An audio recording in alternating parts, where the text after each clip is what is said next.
qulqulluutiin dhalate jedhan. Aye. Hafuura qulqulluutiin eega dhalate. Ka dhalche sun yookiin ammoo ka irraa dhalate sun eenyutu uume isiisan. Aye. Mariyamiin jechuudha. Rabbii tokkichatu uume waan ta'eef san ta'uu ammoo mirkaneeffadhee jira. Tole wantoota kanneen erga gara amantaa Islaamummaatti dhufte qo'atuutti seente moo jalqabu moo? Okay. Sandura si'eeli makanaan. Si'eeli makanaan jechaadha.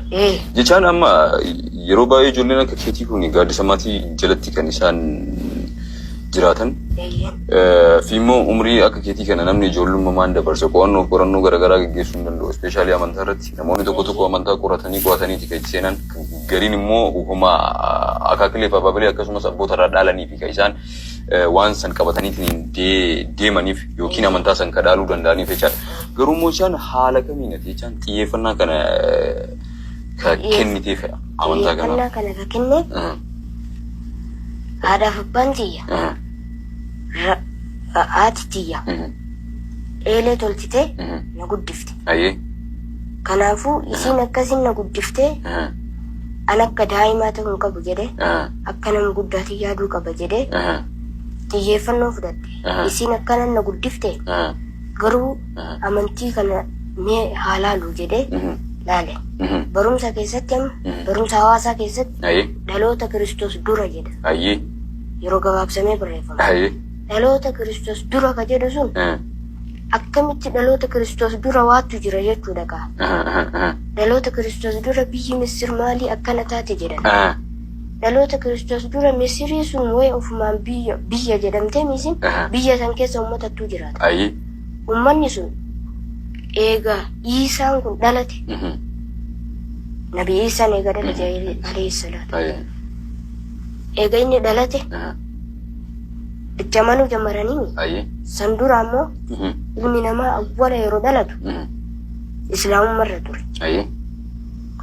Eegasii Iisaan bu'e. Iisaan dhufe ergame kitaabni Tawraat rabbu'e.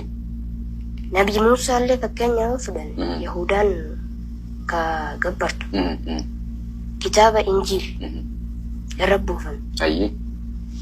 Osoo isaan kitaabni kun irratti hin buufamin dura islaamummaarraa amanaa ture namni sababa jarri hinaafaa waanyiteen Nabi Iisaa irratti inni nama fayyisuu nama jaamee ija banuu fi kanneen waan danda'uuf irra waanyitee wanni goote.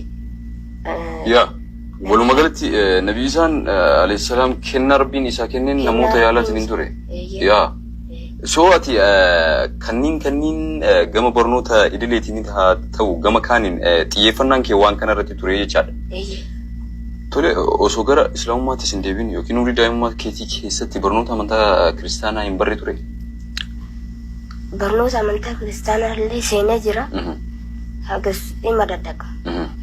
Garuu kitaaba ammatti yaadadhu yeroo sanitti baradhee jira. Ammatti garuu waan yaadadhu qabu amantii kiristaanaa irra. Tole gamee eega gara islaamummaatti as dhufte eega islaamummaa fudhatte hagam turteeti? Waggaa tokkoof ji'a sadii. Amma? Waggaa tokkoof ji'a sadii. Waggaa tokkoof ji'a sadii kana keessatti jechaan turtiiwwan hedduu dabarseetanii jirta. Islaamummaa waliin. Sanitti deebina. Maatiin kee lubbuudhaan hin jiranii haadhaaf abbaan kee amma? Hin jiranii. Haadhaaf abbaallee? Hin jira. Wal quba qabdanii? Wal quba qabnee. Akkamii ziyaaraa maal kana goota? Hin dhufan.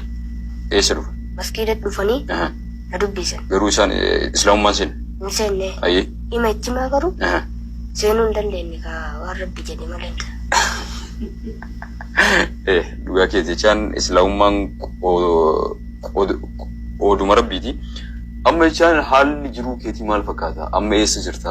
Maatii keetiin wal bira eega hin jirre yookiin maatii keetiin erga gargar baate amma haalli ati keessa jirtu maal fakkaata? Haalli jiruu keetii? Bareeda. Bareeda walli martu. Eessa jiraata? Masjiiduma Faaruq jiraata? Masjiida Faaruq jiraadhee. Masjiiduma Faaruq. Quraanallee achumatti qaraata? Achuma qaraata. Ibaadaallee achuma goota? Bultii maal kana? Warra Sheekh Amiin. warra mu'azzina masjida Faaruqa.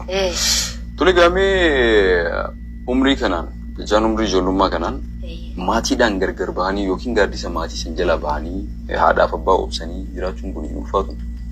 Hin ulfaata.